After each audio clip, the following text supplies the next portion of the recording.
এজন্য জিবরিল আমিন আমার নবীর কাছে একদিন আসলেন, বললেন, ইয়া রাসূলুল্লাহ, আল্লাহর সৃষ্টি জগতের এমন কোনো জায়গা নাই যেখানে আমি জিবরিল, যেখানে আমি যাই নাই, এরকম জায়গা কোথাও নাই।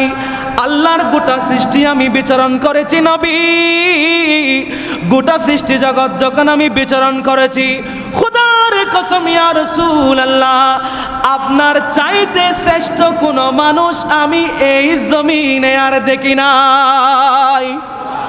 सबसे औला आला हमारा नबी, सबसे बाला आला हमारा नबी, कौन देता है देने को मुँह चाहिए, देने साचा हमारा नबी। একটু বড় করে বলেন সুবহানাল্লাহ।